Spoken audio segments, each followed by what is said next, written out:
The soft chime of the doorbell echoed through the opulent jewelry store, a subtle note of elegance against the muted hum of whispered conversations. The floor-to-ceiling glass displays sparkled under warm golden lights, showcasing necklaces, rings, and bracelets that cost more than some people's homes.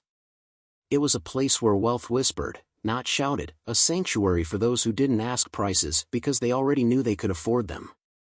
Tom Cruise walked in alone. No entourage. No cameras. Just him, his signature sunglasses tucked into his leather jacket and a comfortable ease in his stride.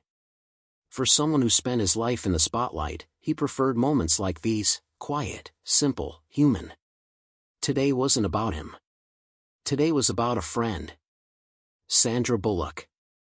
She had been his friend for decades, through premieres, tabloids, and everything in between. And now, with her birthday approaching, he wanted something meaningful. Not flashy. Not loud. But something that said, "You've always been there. You matter." His eyes scanned the displays, the sapphire collection catching his attention. He remembered Sandra once mentioning how she loved sapphires, like little pieces of the night sky, she had said with a smile. That was the one. He'd found it. But then, a voice. Sharp. Cold. Cutting through the polished air like glass cracking under pressure. "You're blocking the view." Tom's gaze flicked up. A woman, dressed in designer everything, from her patent leather heels to the diamond-crusted purse dangling from her wrist, stood with a look that could freeze spring. Her lips curled in thin disapproval, eyes locked on the person next to her. Sandra. Sandra Bullock, wearing a simple sweater, jeans, and sneakers, stood quietly, her fingers hovering just above the glass, admiring the same sapphire necklace Tom had spotted. The woman's voice carried that distinct, hollow sweetness, the kind that could only be served with a side of condescension. "It's lovely, isn't it?" she said, her eyes glinting with something less than kindness. "But," she added, her lips curling into a smirk, "I'm sure the clerk could show you something, a little more affordable." A flicker passed through Sandra's eyes, quick, controlled, but undeniable. The kind of flicker that comes from years of smiling through people's assumptions. Tom felt something cold settle in his chest. He knew Sandra, knew her warmth, her strength, and the battles she had fought far from the cameras. And he knew this look. She wasn't embarrassed. She wasn't hurt. She was tired. The woman, clearly enjoying herself, glanced toward the clerk. "Perhaps something from the clearance section," she added with a sugary chuckle. The room felt too still. The clerk hesitated, his eyes flicking nervously between Sandra and the wealthy woman, unsure where his loyalty and commission lay. Tom felt his jaw tighten. His sunglasses slipped slightly from his jacket pocket as his fingers curled into his palm. His instinct said to step in, to cut through the arrogance with words sharp as glass. But he didn't. Not yet. Because the best lessons are learned in silence. And something was coming. Something the woman would never forget. Sandra felt the tension in the air, the kind that didn't need shouting to be deafening. She wasn't new to this. She had lived a lifetime of it, side comments, assumptions, the endless game of being underestimated. Hollywood might have been her stage, but the world was her classroom, and condescension had been an uninvited teacher. Her fingers hovered over the sapphire necklace, drawn to its depth, its simplicity. It reminded her of the night sky, quiet, endless, and full of promise. She wasn't even planning to buy it. She was admiring it. Was that a crime? But the woman's voice, honeyed and sharp, cut through again. "Oh, I adore sapphires," she purred to the clerk, her eyes dancing with false warmth. "But perhaps you should reserve that piece for someone more serious about purchasing it." Sandra felt her stomach tighten, a familiar knot, the one that came when people mistook humility for weakness. She swallowed, her lips pressing together to keep the sharp reply she wanted to give from escaping. The clerk shifted uneasily, his gaze flicking to Sandra. His smile felt strained, uncertain, like he was deciding if customer service extended only to those who looked like they belonged. "Ah, ma'am," he said carefully, "Would you like me to?" The woman interrupted with a light laugh, her nails tapping the glass, a sound as crisp as her attitude. "No need. I just thought it was cute that." She seemed interested. She turned, flashing Sandra a smile so thin it could cut. Dreaming's free, after all. A quiet heat rose in Sandra's chest. She felt her fingers twitch, a nervous habit from childhood. It always showed up when she felt the urge to say something but chose to swallow it instead. Her heart beat a little faster. Should she walk away? Confront the woman? She wasn't here for a fight, just a peaceful afternoon. But the way the woman looked at her, like she was invisible and inconvenient all at once, the voices around her didn't help. "She looks familiar," someone whispered, not with recognition, but with that questioning tone. "Can't place her, but she doesn't seem like she belongs here." "Maybe she's staff," another voice murmured from the perfume counter. Sandra felt her pulse quicken, but her face remained neutral, a skill honed through years of red carpets, interviews, and public scrutiny. She had learned that sometimes silence wasn't surrender, it was power. But before she could step back, the woman's voice, dripping with mock concern, rang out again. "Oh, be careful, dear," she said, her eyes glinting. "You wouldn't want to break something." Sandra's fingers brushed the glass, and then, a soft slip. A small stand wobbled, the delicate diamond bracelet displayed beside the sapphire tipped, and in a single, weightless second, it fell. The sound, soft, metallic, final, of the bracelet hitting the marble floor was deafening. The woman's eyes flared, her lips parting with theatrical shock. "Oh, no!" The clerk stiffened. The room, once a gentle murmur of whispers, fell into a cold, dead silence. And Sandra could feel every eye turning. The delicate diamond bracelet lay on the cold marble floor, its soft clatter still echoing in the dead silence. For a moment, time felt frozen, no music, no chatter, only the weight of 100 stares pressing down on Sandra like a spotlight without mercy. The rich woman's gasp, theatrical and dripping with false concern, sliced through the silence. "Oh, dear," she said, her voice sugar-coated but sharp. "I knew something like this would happen." She turned to the clerk, her eyes wide with feigned horror. "I told her to be careful, didn't I?" Sandra felt her stomach knot. She hadn't even touched the bracelet. It had slipped from the unstable stand, an accident, plain and simple. But the room wasn't interested in facts. The room wanted a scene. The clerk, a young man with a tight smile and tighter nerves, rushed forward and crouched to retrieve the bracelet. He inspected it quickly, his fingers grazing a faint scratch on the clasp. His jaw tensed. "There's a small mark," he said, his voice low but carrying through the room. Sandra's chest tightened, and her fingers curled subtly into her sweater. A scratch? From a fall like that? Her instinct said it wasn't possible, the clasp would have hit the marble, not the stones. But instincts didn't matter here. Perception did. The woman folded her arms, her expression hardening into a smirk that barely masked her satisfaction. "Well," she said, her voice now loud enough for the gathering audience to hear, "I suppose accidents happen, but they usually come with consequences, don't they?" A ripple passed through the bystanders. "She just dropped it," someone whispered. "Probably can't afford it," muttered a man near the watches, his tone laced with judgment. Another woman, her phone half raised as if deciding whether to record, added, "Isn't that Sandra Bullock? No way. What's she doing here dressed like that?" The murmurs swirled around Sandra like a tide, and with each one, she felt herself shrinking. Her heart beat faster, a dull drum behind her ribs. "You could leave," a voice inside her whispered. "Walk out. You don't owe anyone an explanation." But her feet didn't move. Because beneath the sting of embarrassment, beneath the tightening coil of anxiety, was something deeper, anger. Not the loud, fiery kind. The cold kind. The kind that comes when you've seen this play out too many times, different places, different faces, but always the same story. She glanced at the clerk, his discomfort palpable. He didn't want to accuse her, she could see it in his eyes. But he was cornered. Commission or conscience? The woman, sensing blood in the water, pounced. I think, she said with a slow, syrupy smile, it's only fair that, if there's damage, her gaze flipped to the clerk, her meaning unmistakable. Someone takes responsibility.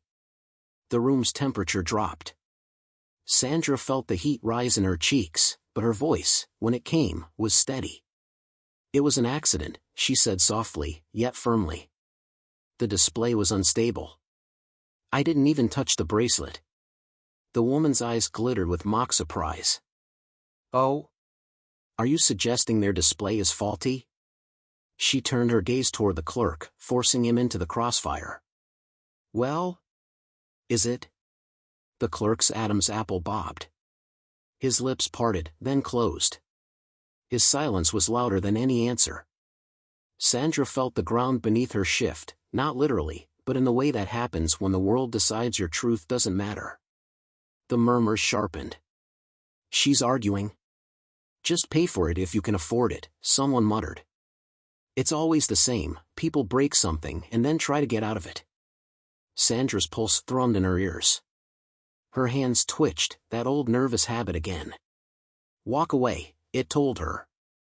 Just walk away. But she couldn't.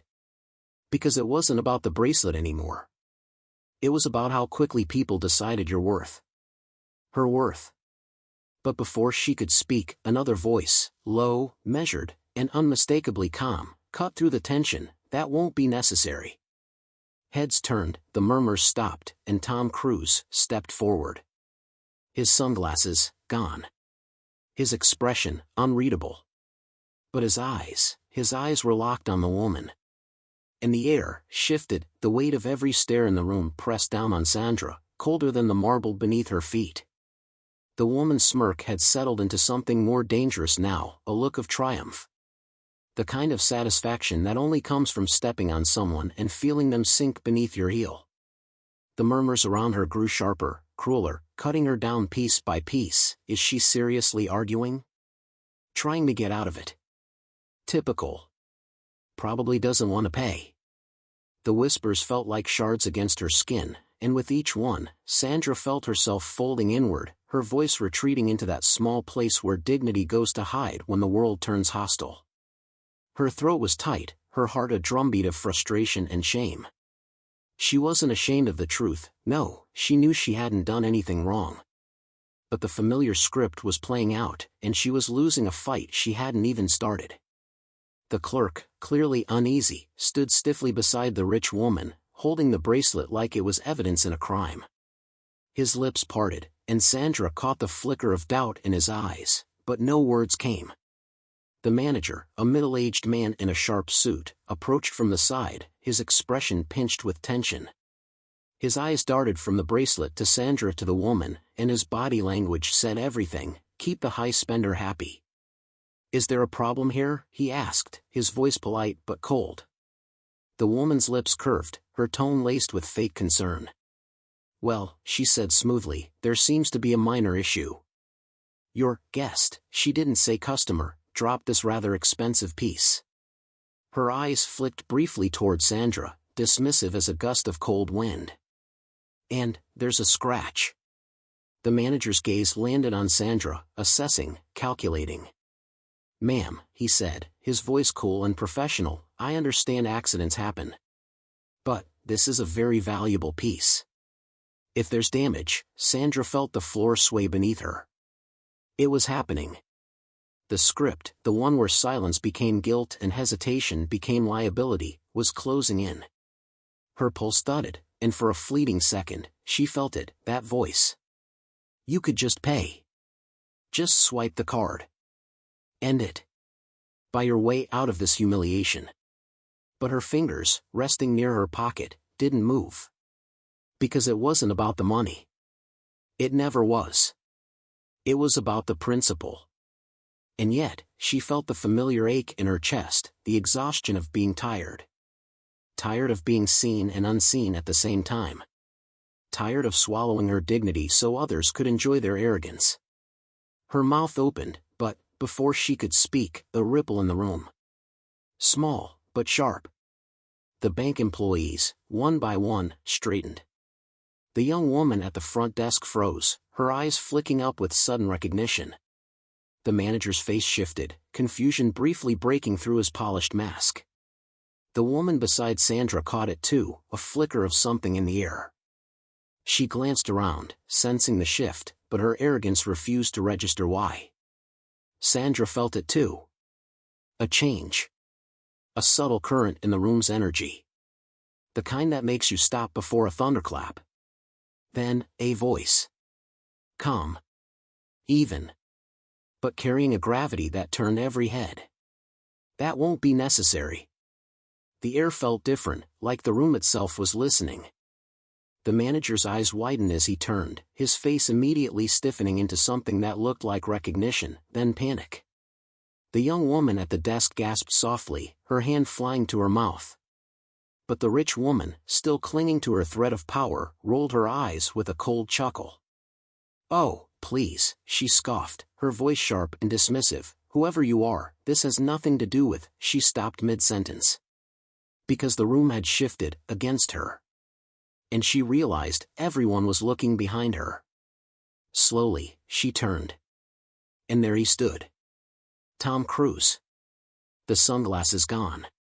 The charm stripped away. Only a steady, unshakable gaze that felt colder than the marble and hotter than fire at the same time. His voice, smooth but heavy with something unspoken, broke the silence. "I asked," he said softly, his eyes locked on hers, "if this is how you treat people here." The woman's lips parted, her face flickering through surprise, confusion, then something sharper. She opened her mouth, reaching for that old weapon, dismissiveness. But it didn't come. Because in that moment, she realized something was different. The room was not on her side anymore, the room hung in a fragile, charged silence. All eyes were on Tom Cruise, yet it wasn't his fame that silenced the crowd. It was his presence. Calm. Focused. Unshakable. The rich woman, her expression flickering between recognition and annoyance, let out a soft, dismissive laugh. "Well," she said, her voice sugary but strained, "this is unexpected." She brushed a loose strand of hair behind her ear, her eyes narrowing slightly. "Look, there's no need for drama. It was a simple misunderstanding." Her voice was breezy, but something in her posture was tighter now, a slight tension in her shoulders, a quick flicker of her eyes toward the phones raised around the room. Tom's gaze didn't waver.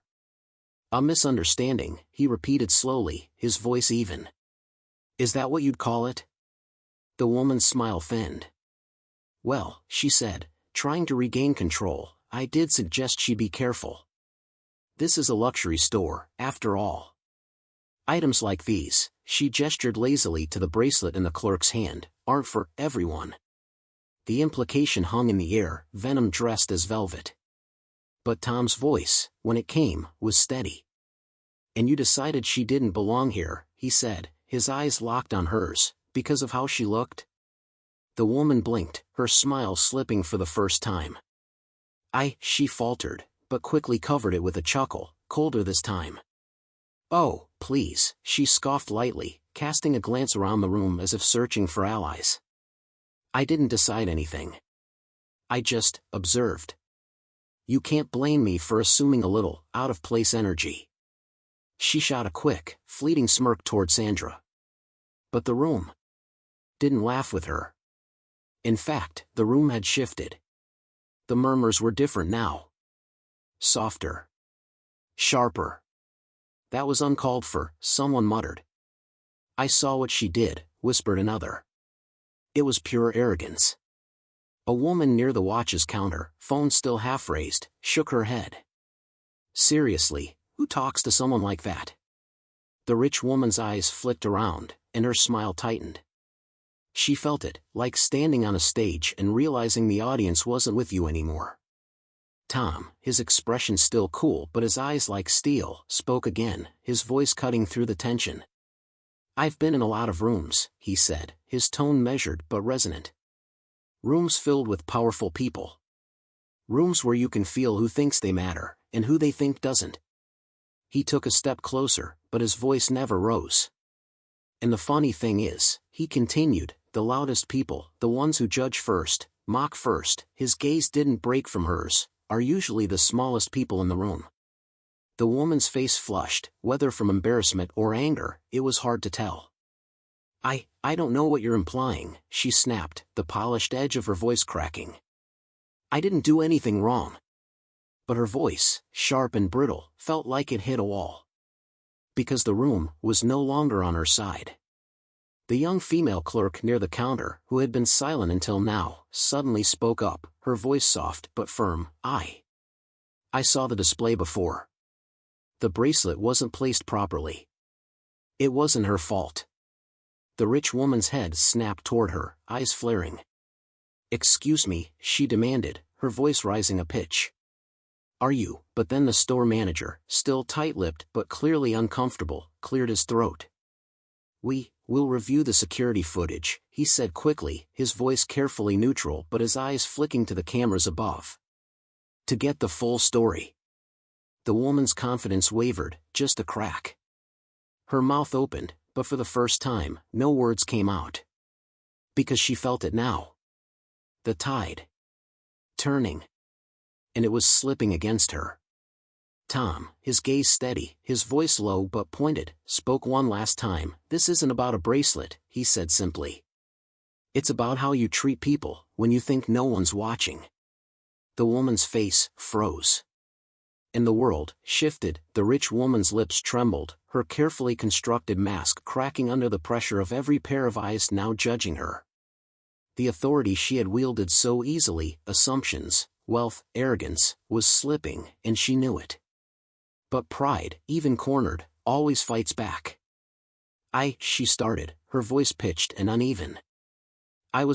She glanced desperately at the manager, then the clerk, then the crowd, her usual weapons, status, charm, and intimidation, now useless. With one last grasp for control, she straightened her shoulders and forced a brittle smile. This is ridiculous, she snapped, her voice laced with desperation. All this over a bracelet? Over her? She shot a cold glance at Sandra, her eyes flashing with the last embers of cruelty. I didn't mean anything by it. But her words, meant to downplay, only echoed louder in the silence. Tom's gaze didn't waver. Exactly, he said, his voice low but cutting. You didn't mean anything. That's the problem. The woman's face, stained with the panic of a battle lost, twisted for a moment. Then, without another word, she spun sharply on her heel, the clatter of her expensive heels against the marble the only sound as she fled toward the door. The chime above the entrance rang softly as the glass doors closed behind her. And then, the room exhaled.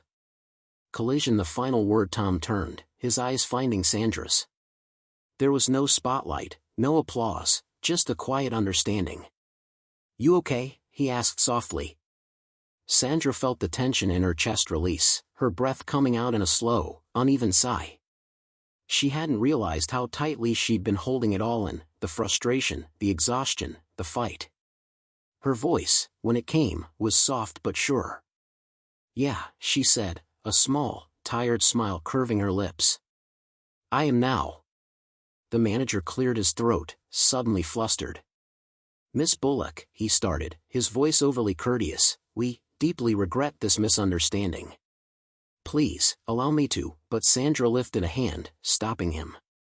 It's not about the bracelet, she said, echoing Tom's words, her voice firm but even. It never was. The clerk, the young woman who had spoken up, stepped forward nervously. I'm sorry, she said quietly. I should have said something sooner. Sandra's eyes softened. You did, she said simply. And that's what matters. Glowing star. The transformation. The room, once cold, once a stage for humiliation, felt different now. Sandra felt different now. Because it wasn't just about standing up for herself. It was about knowing why she stood. And knowing that the loudest battles aren't always fought with voices, sometimes, they're fought with character. Tom, a small smile playing on his lips, broke the silence with one final line, the mic drop that ended everything. Funny thing about diamonds, he said, his eyes glinting with quiet amusement, pressure doesn't break them. It just shows you which ones are real. The rich woman's heels clicked against the polished marble as she vanished through the glass doors, leaving behind only the echo of her downfall. The murmurs in the store softened, then stilled entirely. It was over. But the dust from the confrontation hadn't fully settled. Not yet. The manager, his professionalism shaken, cleared his throat and turned back to Sandra and Tom. His face, once pinched with calculation, was now flushed with discomfort. "Miss Bullock, Mr. Cruz," he began, his voice tight with apology, "on behalf of the store, Before he could finish, a soft chime rang through the air, the distinct tone of a notification from the store's social media account. His phone, which buzzed insistently in his pocket, seemed to mock him. He glanced at it briefly, his face paling as the screen flashed, "At Luxury Gems, 300K views, celebrity humiliated in jewelry store." The entire confrontation, caught, shared, and now viral. The manager's eyes widened in horror. His voice, which had been so quick to judge minutes before, now fumbled, desperate to course correct. I assure you, this is not how we treat our customers," he said, his words rushing as if they could rewrite what had already been broadcast to the world. "The staff involved will review their conduct immediately. And as for her," he gestured vaguely toward the door, "she is, of course, no longer welcome here." His voice, so polished with corporate remorse, felt hollow. It was an apology to the camera lens, not to her. Sandra met his gaze, her expression steady, her voice soft but with an unmistakable edge. "Do what you need to," she said. "But don't just do it because people are watching now. Do it because you should have been watching before." The manager's mouth opened, then closed. There was nothing left to say. A quiet aftermath. The room, once thick with tension, slowly thinned out. The bystanders, some sheepish, some quietly apologetic, began to drift away. The phones lowered, the whispers softened, and soon, the only people left were those who truly mattered. Sandra let out a breath she felt like she'd been holding for years, her shoulders loosening from a weight she hadn't fully realized was there. She felt exposed, raw, not from the confrontation, but from being seen in a way that was rare, even for someone like her. Her voice, when it came, was softer now. "I wasn't even going to buy the necklace," she admitted quietly, her eyes drifting back to the sapphire in the case, the little piece of night sky that had started it all. "I just liked it. It reminded me of something peaceful." Tom, standing beside her, followed her gaze. "Then let's make sure you can admire it properly," he said, and with the simplest gesture, one that required no fanfare, he signaled to the clerk. "No need," Sandra said quickly, her hand touching his arm. "It wasn't about the necklace." She paused, her voice carrying the fullness of the moment. "You know that." Tom smiled softly. "Yeah," he said, "I do." They stood there together, not as celebrities, not as headlines, but as friends. Friends who had seen each other through storms far worse than this one. Glowing star. A moment of reflection. Sandra's gaze lowered for a moment, her voice softening as the adrenaline faded. "You know," she said, almost to herself, "for a second. I thought about just walking away. Paying for it. Letting it all go." She shook her head, the vulnerability raw but certain. "But it wasn't about winning. It was about not losing myself." Tom nodded, his voice calm but certain. "The loudest fights," he said softly, "are usually the ones where you say the least." Sandra's lips curled into a small, tired smile. "And you," she said, casting him a playful glance, "always know when to say just the right thing." Tom grinned back. "Hey," he said lightly, "it's kind of my job."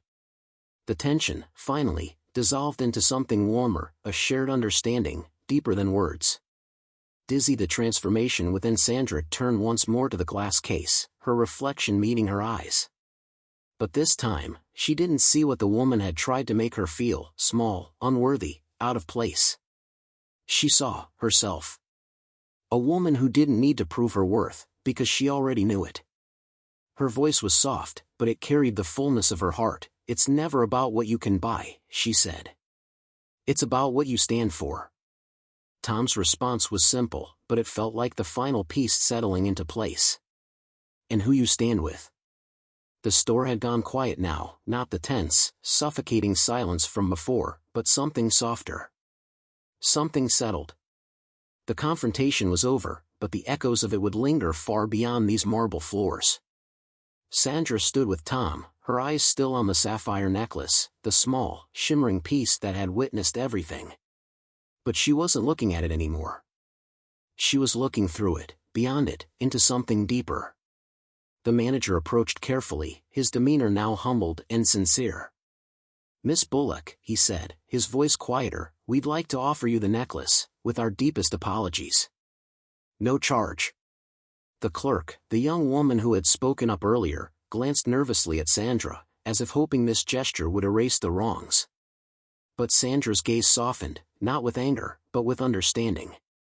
She reached out, but instead of taking the necklace, she gently closed the display case. "No," she said quietly, her voice steady but warm. "Thank you, but that's not what I came here for." The manager's brow furrowed slightly, confused. "But I thought," Sandra's eyes lifted to his, and there was no bitterness, only clarity. "You can't fix what happened here with a gift," she said softly. "Because it was never about the necklace. It was about the value you place on people, not the price tags they wear." The manager swallowed, the weight of her words pressing deeper than any apology could. He nodded, a genuine flicker of regret and reflection crossing his face. "You're right," he said simply. "And we'll do better." Sandra gave him a small, knowing smile, the kind that says it's never too late to change. The lesson, in her own words turning slightly, Sandra faced the small group of onlookers still lingering, some holding phones, others simply holding the moment. She hadn't planned to speak. But some things were meant to be said. "You know," she began, her voice calm but carrying the weight of everything unspoken, "the hardest battles aren't the ones you fight with your fists, or even your words. They're the ones you fight, within yourself." The room listened, not because she demanded it, but because they felt it. "It's easy," she continued, her voice dipping softly, "to believe that staying silent is the same as staying strong. That walking away means rising above it." She paused, her gaze sweeping the faces watching her. "But sometimes, silence isn't grace. It's permission." A murmur of agreement, soft but real, rippled through the crowd. Sandra's voice, though gentle, was unshakable. "People will always show you who they are. But you get to decide who you are, by what you stand up for, and who you stand up with."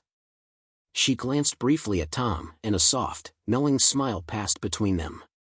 Then, she turned back to the crowd, her final words clear and unshakable, "Because character isn't what you show when people are watching.